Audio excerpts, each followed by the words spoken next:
Inyong mapapakinggan ang programang Know Your Bible. Alamin ang inyong Biblia. Hatid sa inyo ng World Radio International and is supported by Church of Christ. Narito na si Brother Daniel Oliva. Magandang umaga po mga kaibigan at mga kapatid. Ito na naman ang programang Alamin ang inyong Biblia, Know Your Bible program. Atid po sa inyo ng World Radio International through White Sparrow Road, Church of Christ in West Monroe, Louisiana, USA. Inyo po lingkod ang nagbibigay ng mensahe, Brother Dan Oliva. Ito na po ang second Sunday ng buwan January 11, 2026. Ang ating pong paksa na pag-uusapan ay pinamagatan kong The End of Ignorance, Call to Repentance, based on the book of Acts 17, verses 30 to 31. Mamaya po i-discuss natin at papaliwanag natin yan sa wikang Pilipino. Unang-una po ay ibig nating iparating sa ating mga radio listeners at pati rin sa YouTube subscribers na ito po ay broadcast sa GMA Radio, DWRA, Barangay FM 92.7 every Sunday dito po sa Baguio, between 5 to 6 o'clock in the morning. At kung kayo po ay may mga katanungan, pwede kayong mag-text sa aking number 0999-59-49329 at ang aking Globe number 0917-700-3134. Basahin na po natin ang ating teksto.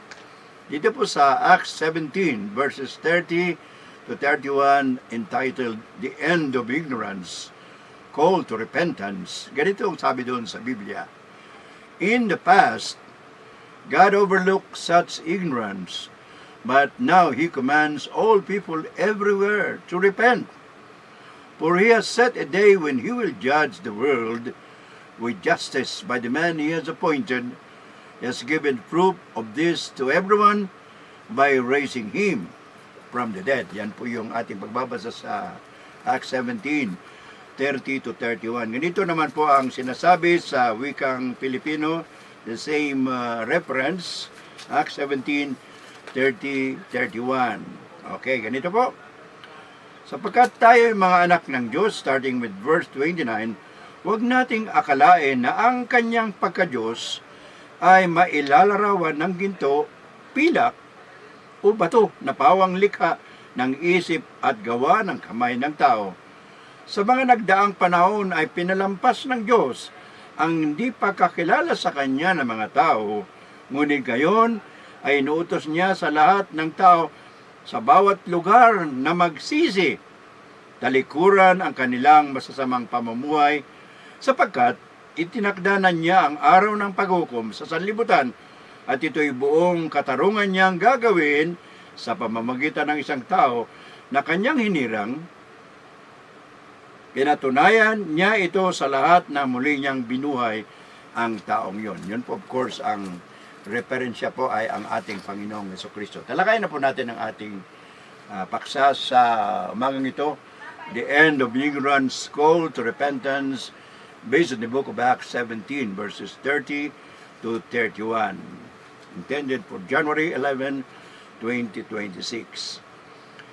Introduction po muna tayo mga kaibigan at mga kapatid. First, we go English and then we will make a translation in Filipino. The Apostle Paul's message to the people of Athens is applicable to our present generation.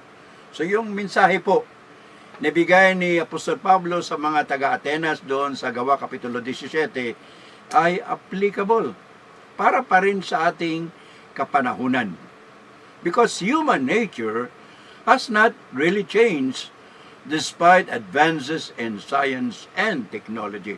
Ang tao po, pareho pa rin mula noon hanggang sa ngayon, makasalanan pa rin ang tao, bagamat masasabi nating advance na tayo sa siyensya, pati na rin sa teknolohiya. Therefore, brothers and sisters, Paul's sermon to the people of Athens during the time is still relevant anywhere in the whole world. Ang mensahe ni Apostol Pablo doon sa Atenas ay applicable pa rin. It is still relevant to this present situation anywhere in the whole world. Kaya dapat natin pag-aralan ngayon yung mga leksyon na makukuha natin sa pangyayari doon sa Atenas nang si Apostol Pablo ay mapadako ron at nagbigay siya ng mensahe sa mga taong naroroon. Number 1, part of the lesson, the past God overlooked ignorance. Sa mga nakaraang panahon, pinalampas ng Diyos ang pagka-ignorante ng tao. Ignorante sa tunay na Diyos. Pangalawa, the turning point, the revelation of Christ, ang pagpapahayag kay Kristo. Ito po yung pagbabago ng kapanahunan. Number 3, the future, ang hinaharap. Ang hinaharap po natin ay ang katotohanan na magkakaroon ng araw ng paghuhukom.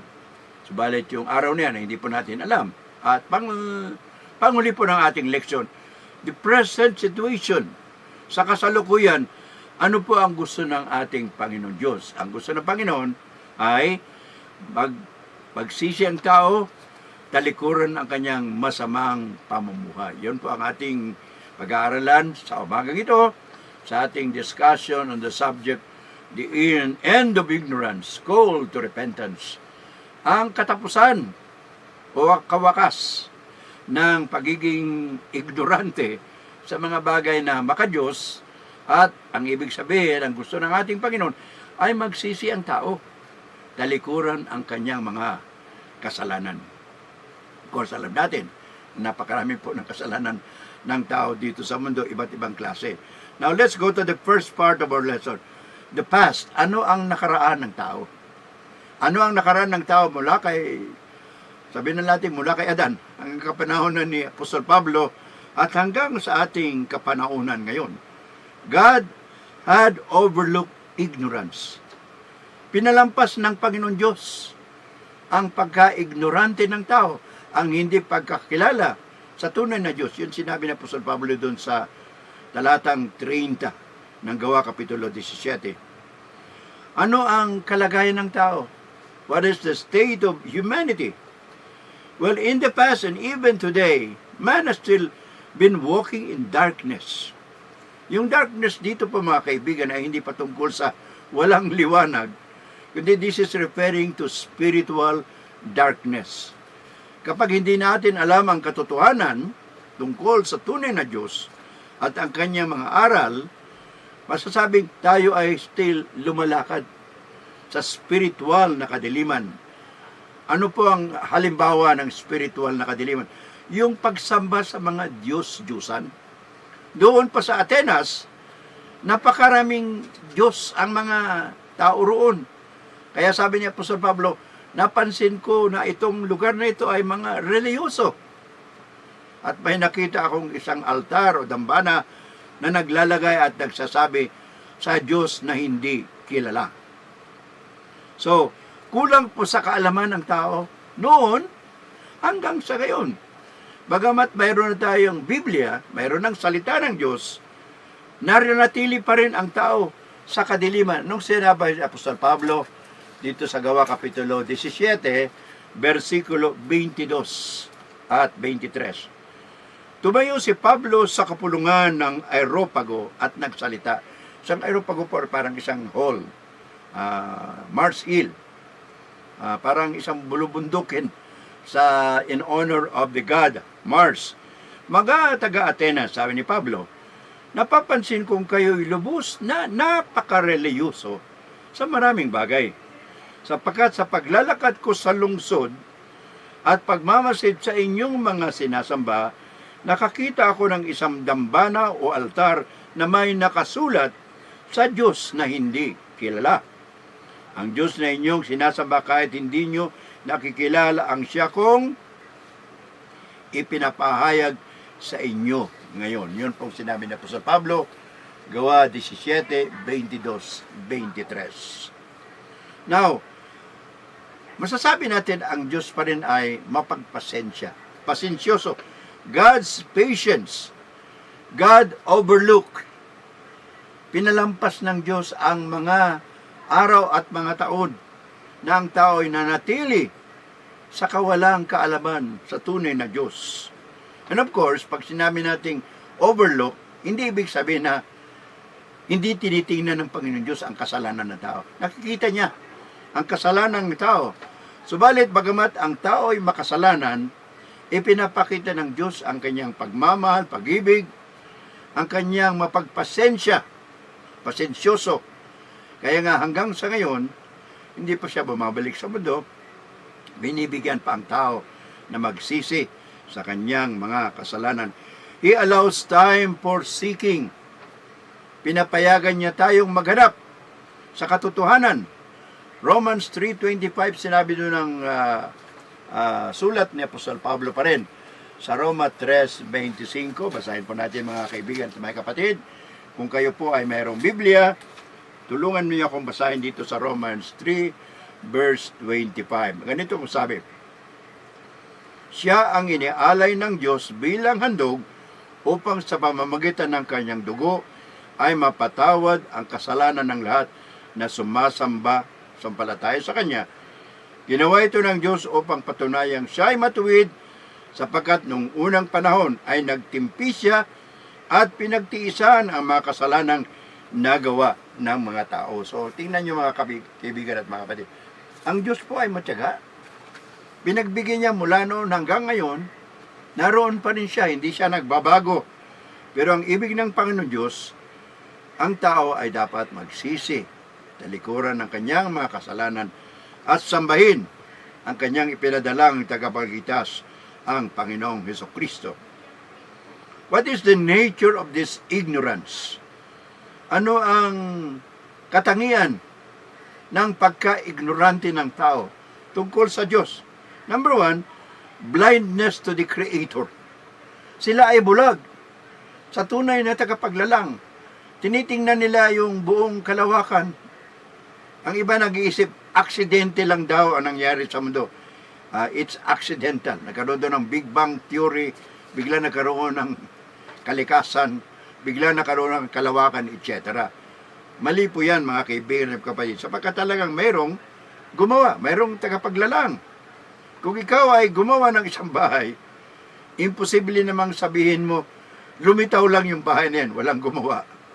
Kung yung bahay na yan ay may gumawa, lalo na itong buong San Sinukob, ang buong kalawakan, ang buong mundo, pati na rin ang tao. Mistaking Him for created things. Ito pong sinabi ni Apostol Pablo dito sa Gawa 17:29, ang akala ng tao, ang Diyos daw ay katulad ng mga rebulto, mga pilak. Sinabi niya dito sa Acts 17, verse 29. Basahin po ulit natin mga kaibigan at mga kapatid. Kung meron kayong Biblia, basahin po natin dito sa Gawa 17:29. Ano pong sinabi ni Apostol Pablo dito sa Gawa 17:29?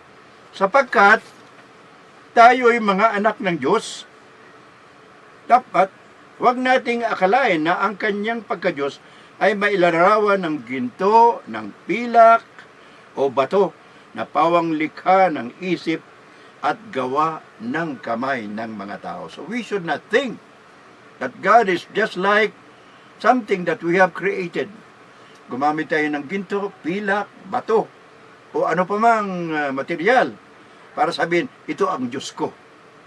Yan po ay may patungkol sa darating po na sinatawag natin piyesta ng Nazareno. Ito po ay naganap o magaganap sa Manila, sa Quiapo. Tinutukoy nila yung piyesta ng Black Nazarene. Ito po ay siyempre gawa ng tao. Hindi yun pang tunay na Diyos. Kaya lang, maraming tumitingin na yun daw ay tunay na Diyos. So, now, ano pong gusto ng Panginoon Diyos sa ngayong kapanahonan? The turning point, ang pagbabago ng tao ang gusto ng Diyos. Kaya, pinahayag niya ang Panginoong Jesucristo doon sa binasa natin kanina, Acts 17 verse 30 and 31. Usulitin po natin, sa mga nagdaang panahon ay pinalampas ng Diyos ang hindi pagkakilala sa Kanya ng mga tao. Ngunit ngayon ay inutos niya sa lahat, sa bawat tao at sa bawat lugar, na magsisit talikuran ang kanilang masamang panumuhay, sapagkat itinakdanan niya ang araw ng paghukom sa sanlibutan at ito'y buong katarungan niyang gagawin sa pamamagitan ng isang tao na kanyang hinirang at pinatunayan niya ito sa lahat ng muli nang siya'y buhayan niya sa mga patay. Of course, patungkol po yan sa ating Panginoong Jesucristo. Wala namang namatay at nabuhay maliban sa ating Panginoong Jesucristo. So, mga kaibigan at mga kapatid, ang liwanag ay dumating na. The light has come. Ano sabi ni Kristo? I am the light of the world. Ako ang liwanag ng mundo. At ang liwanag na yan ay hindi po literal, kundi spiritual na liwanag. At yan po ay patungkol sa Ebanghelyo. The gospel brings knowledge. Ano sabi ni Kristo sa Juan 8:32? You shall know the truth, and the truth shall make you free. Malalaman ninyo ang katotohanan, at ang katotohanan ang siyang magpapalaya sa inyo. So ito pa mga kaibigan at kapatid, this is ending the excuse of being in the dark.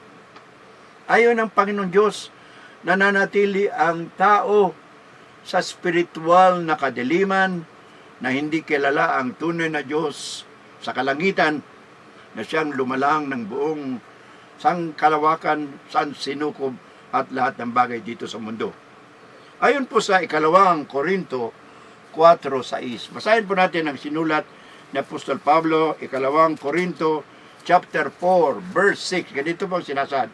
Sapagkat ang Diyos na nag-uutos na magkaroon ng liwanag sa gitna ng kadiliman ay siya ring nagbigay liwanag sa aming isip upang makilala namin ang kaluwalhatian ng Diyos sa nahayag sa mukha ni Kristo. So yun po, si Kristo, yun po ang parang liwanag na ibigay ng Diyos para makita natin ang tunay na katangian ng pagka-Diyos. Si Kristo ang Ama at hindi po yung tinatawag nating pisikal na mga bagay na sinasamba lamang ng mga tao hanggang sa ngayong kapanahunan. So ang Diyos po mga kaibigan at mga kapatid ay mayroon siyang utos. There is a universal command of God. And what is that universal command? Ayon po sa binasa natin sa Acts 17:30-31, God wants everywhere to repent. All people everywhere. Wala pong exception. Inuutos ng Panginoon ang tao ay magsisi. Siyempre, yung mga walang tamang pag-iisip, katulad ng mga nabaliw, mga sanggol pa, wala pa yung tamang pag-iisip. So, exception po yun sila, mga kaibigan at mga kapatid. All people everywhere refers to people na may tamang pag-iisip. Hindi kasama dyan yung mga sanggol pa lang, wala pang pag-iisip yan. Pati na rin yung mga nasiraan ang isip o may diferensya sa pag-iisip, hindi po sila kasali dyan. So God is making a clear command. Malinis at malinaw na pag-utusan. Ano yung kautusan na yun? Verse 30, Gawa 17:30, na ang tao ay magsisi. Talikuran ang masamang pamumuhay. Yun ay panahon ng mga apostoles. Pero hanggang sa ngayon, ang tao pareho pa rin. Hindi nagbago. Yumaman siya. Marami nalalaman sa siyensya, sa teknolohiya. Pero ang totoo, makasalanan pa rin ang tao. Romans 3:23, the Apostle Paul said, for all have sinned and come short of the glory of God. Lahat ay nagkasala at nawala ng kaluwalhatian o gloria ng Diyos. Yun po sabi ni Apostol Pablo sa Roma 3:23. So, natural lang po na gusto ng Diyos na ang tao ay magsisi. There is a call to repentance even today. Ayaw ng Diyos na just regret. Ano po ibig sabihin ng repentance o pagsisisi? Ang pagsisisi po, hindi yung nagsabi ka lang sorry dahil nahuli ka sa ginawa mo masama o sorry ka lang, nalungkot ka lang, pero hindi nagbago yung buhay mo. Repentance, pagsisisi, ibig sabihin, magiging sorry ka sa ginawa mo. Subalit, hindi lang doon. Dapat mayroong pagbabago. Aalisin mo yung masasamang bagay sa buhay mo. Yun po ang ibig sabihin ng tunay na repentance o pagsisisi. In other words, brothers and sisters, there should be a change of the mind and of the heart. Ang tunay na repentance, pagsisisi, may pagbabago sa isip, may pagbabago sa puso, at siyempre may pagbabago sa gawa. Tatlo po yan, isip, puso, at gawa. Ay kung ikaw ay nagsisi lang sa isip mo, sa puso mo, sorry ka lang. So balit yung buhay mo hindi naman nagbabago. Hindi pa rin yung tunay na repentance. That is not yet true repentance. Hindi yan tunay na pagsisisi. Apagkat ang gusto ng Panginoon, tunay na pagsisisi. Example po sa Biblia, si Zacchaeus, isa po siyang kolektor ng buwis ng mga Hudyo. He was appointed by the Roman government to collect taxes from the Jewish people. At nung panahon na yun, yung mga tax collector, yung maniningil ng buwis, ang ginagawa po nila, kapag ang quota nila sa isang bayan, isang baryo, isang barangay, halimbawa, ay 1,000,000, ang ginagawa po ng mga tax collector, kung manginingil ng buwis noon, sinusobrahan nila, at ang sobra ay itinatago nila sa kanila na yun. Ganon po ang style nila noon. So, matatawag nating graft in corruption pa rin yan. Ano? Ngayon, ginawa po nitong si Zacchaeus, nang malaman niyang parating na si Kristo sa kanyang bahay, sinabi niya sa Panginoon, Panginoon, ako po'y maniningil ng buwis. Ang gagawin ko para patunayan na ako'y nagsisisi, ang kalahati ng aking kayamanan ay ibabalik ko at ibibigay ko sa mga mahirap. 50% ng kayamanan na Zacchaeus, ibabalik niya sa mga mahirap, sa mga kinuliktahan niya. At kung ako'y may nilamangan, halimbawa nilamangan niya 100, ang lamang niya doon sa isang tao, sabi niya, babayaran ko ng 4 na beses o 4 na ulit. In other words, yung utang ni Zacchaeus ay 100 pesos, ang ibabayad niya 400. So yun po ang tunay na pagsisisi. That is true repentance demonstrated by Zacchaeus, that is discussed in the book of chapter 19, Luke chapter 19, verses 8 and 9. May isa pa pong halimbawa, the prodigal son, ang alibughang anak. Lucas kapitulo 15. Ano pong nangyari itong alibughang anak? Well, may 2 anak na lalaki yung mayaman, yung bunso, pinamanahan niya. Pati yung panganay. Pero yung bunso, kinuha niya yung kayamanan niya, naglayas. Napunta sa isang malayong bayan, winaldas niya ang kanyang pera hanggang sa maubos. At nang maubos, doon siya napunta sa nagpapakain ng baboy. At by time, may panahon, na pati pagkain ng baboy, kinakain niya na. So, ganun po nangyari sa libugang anak. So, naisip niya, nagkaroon siya ng pag-iisip, nagkaroon ng pagbabago sa kanyang puso. At sinabi niya, babalik ako sa aking ama. Sasabihin ko, wag na akong ituring na anak. Ituring na lang ako na alipin. Yun po yung pagbabago. Yun po ang pagsisisi na tunay. May ginawa siya, may inisip siya. At bumalik siya sa kanyang ama. At habang na siya ay nasa malayo pa, nakita siya ng ama at sinabi, natuwa yung ama. Kasi itong anak ko namatay. Nawala, natagpuan. So yun po yung tunay na pagsisisi. Kung hindi, tinanggap pa rin siya ng kanyang ama. Parang ganun po ang pag-ibig ng Diyos sa atin. Kung tayo makasalanan, magsisi tayo, magbago sa isip, sa puso, at bumalik sa Diyos, tatanggapin pa rin tayo ng ating Panginoon Diyos. Now, let's talk about the future. Ang kinabukasan, ang hinaharap, ano ang sinasabi ng Biblia? There is a certainty of judgment. Mayroon pong kasiguraduhan. Mayroong katiyakan na may paghuhukom. Sabi ng Biblia sa Hebrew 9:27, it is appointed for man once to die, and after that the judgment. Nakatakda sa tao na minsan lamang ay mamatay, pagkatapos niyan ay judgment, paghukom. At sinabi rin yan ni Apostol Pablo dito sa Gawa 17:31, na may itinakda ang Diyos na isang tao, hinirang niya para maghukom ng tamang paghukom, walang daya, at ang patunay na siya ay magiging hukom, binuhay niya siya mula sa mga patay. In other words, referring to Christ, namatay para sa kasalanan ng tao, binubuhay ulit, binuhay ng Diyos, pero siya sa susunod ay siya na po ay magiging hukom. Hindi na po tagapagligtas. He is now the appointed judge of God. Sa darating na panahon, hindi natin alam kung kailan, ito po ay ang ating Panginoon na kasama sa pagka-Diyos. He was God from the beginning and He became a human being. Ipinanganak bilang tao, namatay sa cross para iligtas tayo, nabuhay muli, umakyat sa langit, at siya ngayon ay nasa kanang parte ng trono ng Diyos. He is now at the right hand of God, according to the book of Colossians, chapter 3, verse 1. But this particular guy, si Jesus Christ, binuhay ng Panginoon Diyos mula sa mga patay, at actually, primero ayaw kilalanin ng mga Hudyo na si Kristo pala yun. Pero sabi ni Apostol Pablo, si Kristo yun. At sinabi pa rin ni Apostol Pedro sa Gawa 2:24. Ganito po ang sabi ni Apostol Pablo.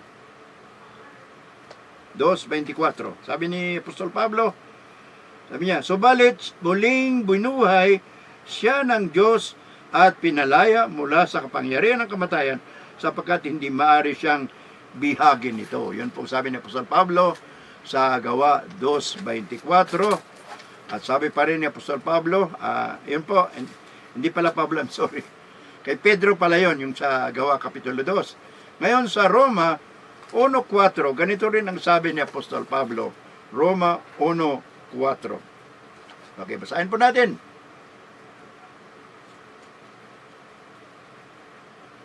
Ay tungkol sa kanyang anak, ang ating Panginoong Hesukristo. Siya ay pinanganak mula sa lahi ni David, subalit tungkol sa kanyang pagka-Diyos, pinatunayan ng banal na Espiritu na siya ay anak ng Diyos sa pamamagitan ng isang makapangyarihang gawa, ang kanyang muling pagkabuhay. Paano napatunayan sa pamamagitan ng Espiritu Santo na si Kristo ay Diyos at anak ng Diyos at tagapagligtas natin? Sa pamamagitan po ng pagkabuhay na muli sa mga patay, sa tulong pa rin ng Panginoon Diyos, sa tulong ng Espiritu Santo, at si Kristo mismo. Sinabi niyo sa Gawa Kapitulo 10 na pwede kong ibigay yung aking buhay at bawiin. Ang ibig sabihin, pwede niyang ibigay ang buhay, pwede niya ring bawiin. Ang ibig sabihin, He can resurrect Himself dahil kaparte siya sa pagka-Diyos. Tinatawag nating the Holy Trinity. Although the word Trinity is not found in the Bible, but there are three names given in the Bible. Ano yun? When Christ said, you baptize them in the name of the Father, the Son, and the Holy Spirit. Matthew chapter 28, verse 19. Nando doon po yun. So, there will be a day of judgment. Mayroong araw ng paghukom. Hindi po natin alam kung kailan yun. Ulitin ko po yung sinabi ko kanina sa Hebrew 9:27, for it is appointed for man once to die, and after that the judgment. Itinakda ng Diyos sa tao na minsan lamang ay mamatay. At pagkatapos niyan ay ang paghukom. At tayo po lahat ay haharap sa hukuman. There will be a future time when the world will be judged.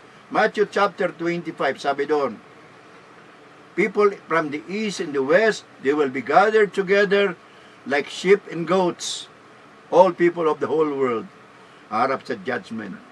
Okay, yun ang sinabi doon sa Matthew chapter 25. And of course, sinabi rin ni Apostol Pedro, 1 Peter 4:17, the judgment of God will start with the household of God. Akala ng karamihan, dahil sila'y Kristiyano na, sumunod kay Kristo, exempted na sila sa Judgment Day o araw na paghukom. Subalit sinabi ni Apostol Pedro, 1 Pedro 4:17, the judgment of God will begin with the house of God, sa mga Kristiyano. And if the righteous is scarcely saved, what shall happen to the people who have not seen Christ or have not received Christ? So sabi ni Apostol Pedro, ang paghukom magsisimula sa tahanan ng Diyos, at kung ito'y magsisimula sa tahanan ng Diyos na Kristiyano na, Ano pa kaya ang mangyayari sa mga taong hindi sumamba sa Diyos, hindi kumilala kay Kristo, hindi sumunod kay Kristo? So wala silang chance talaga na maligtas. Very clear po yan, mga kaibigan, mga kapatid, sa Biblia. So ano pa ang gusto ng Panginoon? Malapit na po tayong matapos sa ating mensahe. What is the present? Ano ang gusto ng Diyos sa kasalukuyan? Now, what is the urgent response? Ano ang gusto ng Diyos na dapat gawin ng tao sa ngayong kapanahunan? Hindi po sa nakaraan, hindi po sa darating na panahon, kundi ngayon. Now is the day of salvation. Now is the acceptable time. Yan po sinasabi ni Apostol Pablo. No more excuses. Doon po sa Romans chapter 2, verse 19 and following. Sabi ni Apostol Pablo, there is no excuse. Walang pwedeng idahilan ng tao na hindi ko narinig ang Panginoong Jesucristo. Walang nangaral sa akin. Walang nagbigay ng patungkol sa Panginoong Jesucristo. Sapagkat sabi ni Apostol Pablo, ang kalikasan, ang kalangitan, ang lahat ng nilalang ng Diyos ay patunay na may Diyos. At siyempre kung may Diyos, mayroon siyang ginawang kautusan na dapat sundin ng tao. Ano pa sabi doon sa Psalms chapter 19 verse 1? The heavens declare the glory of God, and the firmament showeth His handiwork. So yung kalangitan, yung kalawakan, patunay po, ebidensya na may Diyos. So balit sabi ng iba, excuse, hindi ko narinig yung ebanghelyo. Well, doon pa sa Genesis chapter 1:26, sabi doon ng Panginoon, sa kasama niyang, sabi na natin, the triune God, the Godhead. Sabi niya, let us make man in our image. Anong ibig sabihin nun? Gawin natin ng tao sa ating larawan. Ang ibig sabihin, when God created man, Adam and Eve, kasama tayo doon ngayon, merong konsensya. Merong larawan ng Diyos na naikantal sa ating mga isip, mga puso, at yun po yung sinasabi nilang konsensya or conscience. Diwa. According to book of Romans chapter 2, there are only two things that conscience will do. Your conscience will either excuse you or your conscience will either accuse you. Pwede kang akusahan o pwedeng sabihin, okay lang, ginagawa ng karamihan. So, wala pong rason, wala pong dahilan na hindi kilalanin ng Diyos, ng tao ang Diyos, sapagkat mayroong konsensya ang bawat tao. So, ang gusto ng Diyos, mga kaibigan na makatid, iwanan natin yung ating pagka-ignorante. Iwanan natin yung wala tayong kaalaman. Huwag tayong magrebelde sa salita ng Diyos. Kung hindi, magpasakop sa salita ng Diyos, paniwalaan natin ang sinasabi ng Biblia. In other words, brothers and sisters, ang gusto ng Diyos, self-examination. Suriin natin ang ating mga sarili. Sino ba talaga ang ating sinasamba? Ang Diyos pa sa langit o ang ibang bagay pa? Pwede nating sambahin ang ating kayamanan. Pwede nating sambahin ang ating sarili. Pwede nating sambahin ang makasalanang pamumuhay. Yun po yung mga tinatawag nating choices. But, question, sino ba talaga ang ating pinagsisilbihan, pinaglilingkuran? Ang Diyos sa kalangitan o ang Diyos sa mundong ito? Yun po yung demonyo, si Satanas. So, ang kautusan po ng Panginoon sa ngayon, para wala na tayong sinasabing excuses, wala nang dahilan. Very simple po. Kung ibig nating maligtas, kung ibig nating mapatawad sa ating mga kasalanan, at magkaroon tayo ng assurance, kasiguraduhan, na papasok po sa kalangitan, the eternal destiny of man. Ano pong gusto ng Panginoon Diyos? Well, of course, sabi ng Biblia, Marcos 16:16, ang sino mang sumasampalataya kay Kristo at nababautismuhan ay maliligtas, subalit ang hindi sumasampalataya ay bibigyan ng kaparusahan. Napakalinaw po ng Biblia. Mark 16:16. Ano pa? Sabi ni Apostol Pablo, Gawa 2:38, mangagsisi kayo at tanggapin ninyo si Kristo at magpabautismo kayo sa pangalan ng Panginoong Kristo sa kapatawaran ng inyong makasalanan at sa pagtanggap ng kaloob ng Espiritu Santo. Gawa 2:38. Ang panahon pa, mga kaibigan, hindi natin natin hawak ang ating buhay. Hindi rin natin hawak kung kailan darating si Kristo. Kaya ngayon pa man, now is the acceptable time. Ngayon ang panahon, ang oras ng kaligtasan, sabi na po San Pablo sa 2 Korinto 6:2. Tanggapin niyo ang ating Panginoon sa Kristo, sapagkat si Kristo mismo hanggang sa ngayon ay nagbibigay ng imbitasyon ng paanyaya. Matthew 28, or rather chapter 11, verse 20 to 30, nung sabi ni Kristo, "Come unto me, all ye that labor and are heavy laden, and I will give you rest." Kayong nabibigatan sa inyong mga kasalanan, sa inyong konsensya, sa inyong mga puso, lumapit kayo at bibigyan ko kayo ng pakihingaan.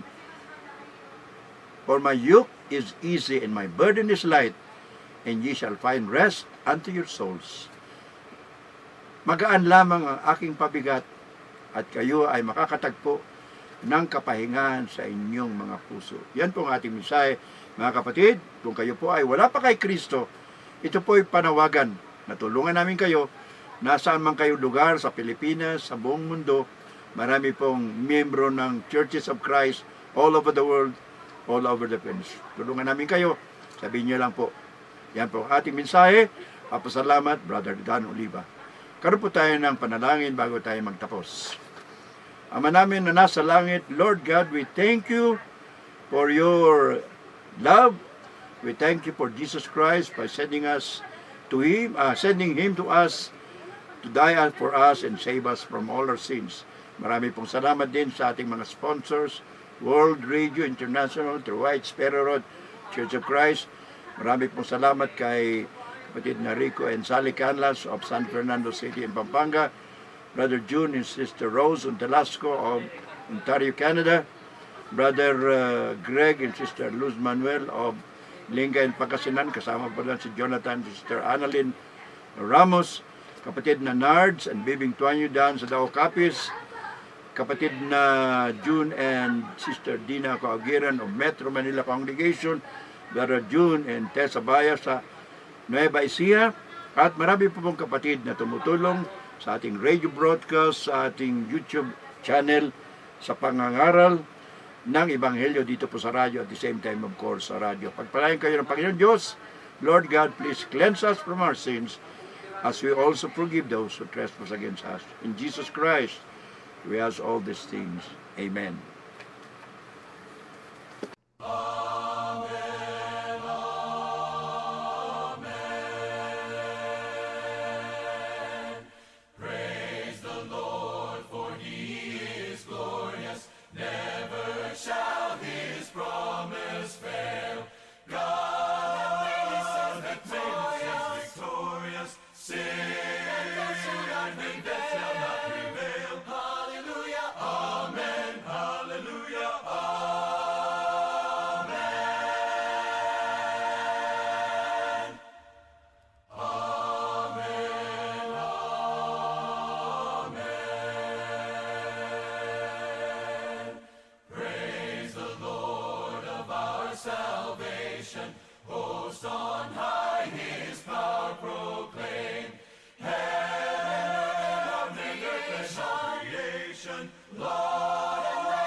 Inyong napakinggan ang programang Know Your Bible. Alamin ang inyong Biblia. Hatid sa inyo ng World Radio International and is supported by Church of Christ.